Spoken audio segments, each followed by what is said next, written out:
샬롬, 넉 달 농사, 세 번째 종말 시대와 늦여름의 특징입니다. 첫 번째, 무성한 나무 잎은 형식적인 믿음의 표상입니다. 여름에는 나뭇가지가 보이지 않을 정도로 잎이 무성하여 그 푸르름을 자랑합니다. 이와 같이 은혜 시대에 이방인 구원의 농사가 끝나갈 무렵에도 근본적인 복음의 진리는 생명의 근본의 문제는 보이지 않을 정도로 형식과 외식과 표적과 기사와 은사 중심으로 감추어지게 됩니다. 현 시대에 많은 교회들이 정치, 경제, 과학, 예능, 문화 면에 너무 치중하고 편협되어 천국 생명의 복음이 뒷자리로 물러나게 된 슬픔의 현실입니다. 인간의 이성과 지식과 과학으로 모든 것을 판단하며 복음은 하나의 종교의 이야기일 뿐입니다. 나뭇가지 잎사귀는 열매 맺기 위하여 꽃을 피우기 위한 탄소 동화작용의 사명이 있을 뿐입니다. 마찬가지로 이적, 기사, 표적, 사회적 관심 등은 천국 시민권을 가지도록 성도의 신앙을 결실하기 위하여 어떤 믿음의 방편일 뿐입니다. 잎사귀는 추수기, 가을철에 분명히 낙엽으로 떨어져 썩어질 것입니다. 마태복음 21장 18절에서 19절에 이른 아침에 성으로 들어오실 때에 시장하신지라 길가에서 한 무화과 나무를 보시고 그리로 가사 잎사귀밖에 아무것도 얻지 못하시고 나무에게 이르되 이제부터 영원토록 내게 열매가 맺지 못하리라 하시니 무화과 나무가 곧 마른지라고 말씀하고 있습니다. 마가복음 11장 12절에서 14절에도 같은 말씀을 하고 있습니다. 팔레스타인 지방에서 가장 사랑받는 나무인 무화과 나무일지라도 예수님이 원하실 때 열매를 드리지 못하면 저주를 받아 곧 말라 버리게 되는 것입니다. 이 사실은 우리 성도들에게 무엇을 깨닫게 할까요? 새 예루살렘에 다시 오실 예수님이 재림 때에도 사랑받는 자들이 믿음으로 행하는 구원의 열매를 맺지 못하면 버림을 받게 된다는 것입니다. 참되고 선한 열매를 맺어야 됩니다. 예수님을 사랑하지 않고 이적과 표적과 기사와 이런 세상의 출시를 사랑하면 저주를 받을 것입니다. 고린도전서 16장 22절에 만일 누구든지 주를 사랑하지 아니하거든 저주를 받을지어다 주께서 임하시느니라. 아멘. 여기 이 임하시느라 원문이 마라나다입니다.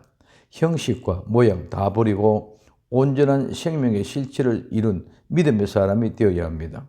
예수를 믿는 것은 기독교라는 종교가 아니라 죽은 사람이 다시 사는 것입니다. 선악과를 먹고 죽은 자가 그 죄를 용서받고 죽은 자가 살아나는 것이 예수님을 믿는 것이며 산 사람은 죽은 사람과 다른 것이 무엇입니까?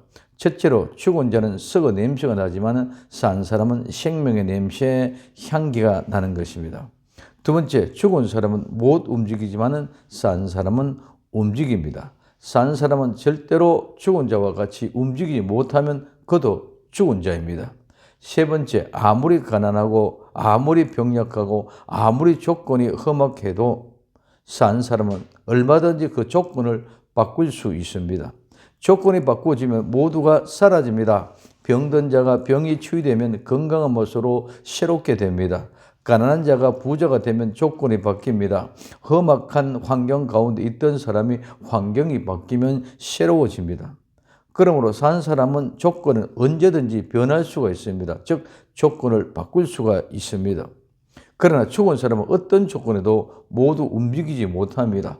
오히려 더 좋은 조건이면 부패가 더 빨리 이루어지게 됩니다. 죽은 자는 환경과 조건이 바꿔도 아무런 의미가 없습니다. 그러므로 환경과 조건은 절대로 바꿀 수가 없습니다. 형식과 외식은 죽은 것입니다. 그 형식을 벗어버리면 아무것도 아니기 때문입니다. 성도는 형식이나 외식이 아니라 실제가 되어져야 합니다. 예수님은 하나님의 뜻을 이 땅에 이루기 위하여 오셨습니다. 그것이 무엇입니까? 죄인을 구원하기 위해서입니다. 즉 예수님은 자기 자신을 위해서 이 땅에 오신 분이 아니라 타인, 즉 죄인을 위하여 오신 분입니다.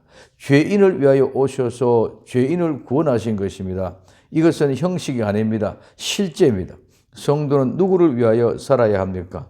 예수님을 본받아 남을 위하여 살아야 합니다. 이것은 그렇게 보이기 위하여 사는 형식이 아니라 실제입니다. 오직 예수님을 본받아 형식을 벗어버리고 실제의 성도가 되어 넉 달 농사 기간 마지막 때는 모든 형식과 외식을 벗어버려야만 알곡이 나오는 것입니다.